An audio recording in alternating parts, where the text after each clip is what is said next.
우리 역사와 이제 함께하고 있는 서문시장입니다. 서문시장의 발전을 이끌어온 또 주역들도 분명히 있거든요. 네, 보부상 많이 들어보셨죠? 예. 우리는 지금은 이제 흔히들 일반어로 보부상 하지만 그 당시에는 부보상이라고 표현도 했다고 해요.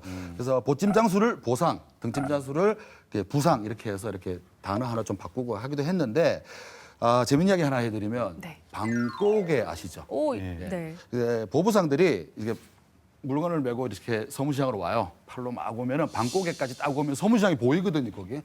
다 왔네. 자, 좀 쉬자 하고 좀 쉬는 거죠, 이렇게. 쉬면은 아낙네들이 엄청 몰려오는 거예요. 거기 장이 또 서는 건가요? 아니요. 그럼요.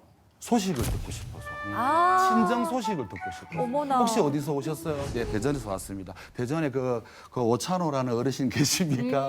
김수박 어린이 계십니까? 하면 예, 그거 좀 안 좋던데 병환이 있어서 그러면 거기서 시집 오는 아낙네들이 방콕에서 이제 눈물을 흘리기 시작하는 거죠. 자기 아버지?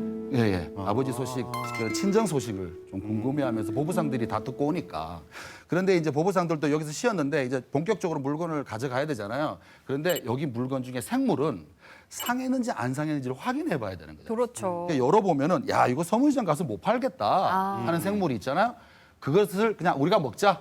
끼니 때우자. 그 당시 보상들은 이렇게 솥단지도 들고 다녔거든요.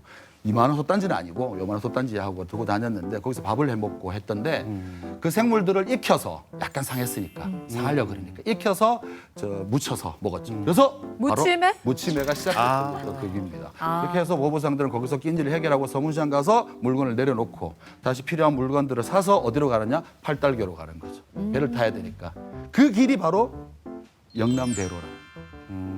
그런 거 중심에 그런 게 있었고 그만큼 이게 서문시장이 대구를 대표하는 게 아니라 대구 그 자체 시장이 아닌가 그런 정도의 위태를 가지고 있었습니다. 정말 사통팔달이었고 네. 또 서문시장을 오고 가는 그 보부상들은 전국의 정보통이었다고 볼 수 그렇겠죠. 있겠네요. 그 시기에 제가 살았다면 네.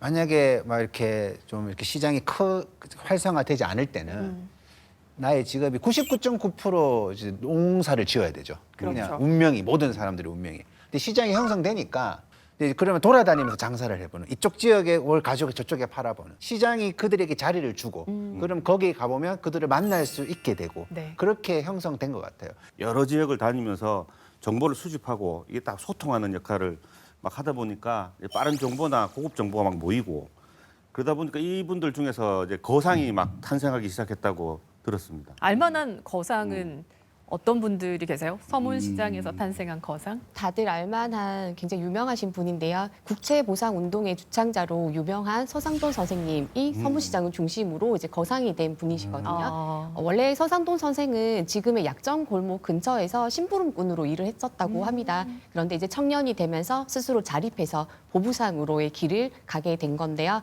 이 일을 하게 되면서 쌀이라든지 네. 뭐 기름이라든지 배라든지 소금 이런 다양한 물자들을 배를 통해서 이동을 했다고 하는데 부산에서 안동까지 800리의 길을 이 배로 운반하는 그런 일을 했었다고도 유명하고요. 보부상 중에 보부상, 이렇게 수많은 보부상을 거느린 거상이라고도 되게 유명하십니다. 이분 처음에는 이제 자금을 어떻게 말하냐면 외핵이라는 단어 들어보셨습니까? 왜요? 그러니까 지방세를 거두어서 이거를 예를 들어 서상동 선생님한테 주면은 그걸로 장사를 해서 이윤 남기면 다시 세금을 갚고 이러는 과정에서 했기 때문에 화폐 무역이라고 할 수도 있겠죠. 사실은 물건 사서 하는 거겠지만서도 그래서 서상돈 선생님을 지금으로 표현하자면 재테크의 위제였다. 아이디어다 그렇게 평가되기도 하고 또 한 분 한국의 있습니다. 워렌 버핏이요. 그럴 수도 있겠죠. 또 한 분 있습니다. 정재학이라는 분이 대구를 대표하는 은행을 만드신 분. 이은행의 창시자. 네, 그렇습니다. 그분이 혼자 만들지는 않았는데 그분이 중심이 됐죠. 그분은 원래는 서문시장에서 그냥 이렇게 한량처럼 왔다 갔다 하다가 그 당시에 부자였던 이동진 선생님에게 돈을 조금 빌려가지고 일을 시작하면서 거상이 돼버린 거죠. 그 뒤로 이제 일제에 은행이 들어와서 좀 착취하는 게 있었어요. 한 조선의 돈을 빼가고 뭐 이런 게 좀 있었는데 그거 보고 너무 화가 나서 대구를 대표하는 은행을 만들게 되는 거죠. 이분은 그럼 서문시장에서는 어떤 품목을 판매해서 부를 그 당시에는 명태 장사가 좋았죠. 명태 장사가 좋았다가 나중에는 이제 소금 장사로 바뀌었는데 소금 장사가 이게 재밌습니다. 왜 재밌냐면 아까 서상돈 선생도 소금 파셨다고요? 네, 소금이 빠지지 않네요? 1916년에 콜레라가 발병해요. 1916년. 네, 콜레라가 발병하는데 이 콜레라에서 가장 좋은 약이 무엇이냐?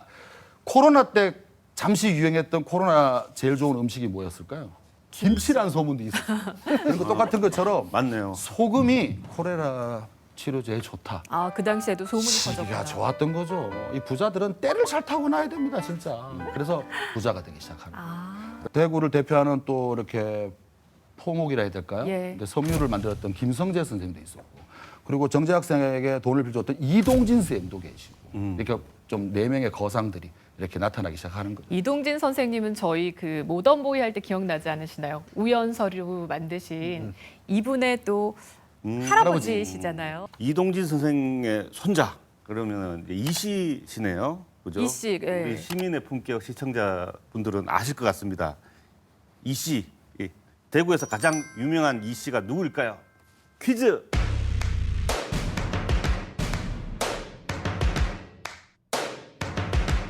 빼앗긴들도 보물을. 정답 이상호 선생님. 네, 상품은 맞습니다. 뭔가요? 상품은 제 마음. 그러니까 우연서류를 또 만드시고 또 독립운동가를 길러내신 이 이동진 선생도 결국에는 서문시장에서 콩과 그리고 네, 맞아요. 쌀을 네, 부산의 해산물과 네. 교환하면서 이렇게 자본을 만들었다고 합니다. 그 당시엔 저희가 굉장한 부호였다라고만 알고 있었는데 또 이상화 선생님 가문도 또 이렇게 서문시장하고 연결고리가 있었어요. 그 돈으로 우연수로 만들었으니까 이분이 가지고 있는 정신은 참 좀 훌륭하다, 위대하다 네. 그런 생각도 듭니다. 그렇습니다. 150여 명의 애국지사를 배출했으니 어느 학교가 그걸 따라갈까요? 그럼요. 서문시장 근처에서 일을 했으니까 예. 돈을 많이 벌었고 이 돈을 다른데 좋은데 쓰고 싶은 마음도 생겼겠죠. 뜻이 있었던 그냥 거죠. 뭐 조금 버는 수준이라면 그냥 내 가족 잘 먹고 잘 살면 되지만 이 모든 것은 서문시장의 규모가 어마어마했기 때문에 서문시장에서 일을 잘하면 돈을 많이 벌 수 있는 구조가 있었던 것이죠. 그래서 이제 서문시장의 매출이 어느 정도였나라는 이제 여러 가지 뭐 자료들이 있는데 조선 시대에 조선에 한 1,400개 정도의 작은 시장들이 작은 시장이 있었어요. 있었다고 예. 하는데 서문시장이 연간 매출이 한 평균 20배 정도 더 많았다. 그 시장들에 비해서 네, 평균 20배 와. 좀 많았다 그러고 그 결국 핵심적인 것은 어마어마한 규모였고 어마어마한 시장이었다 이거 같아요.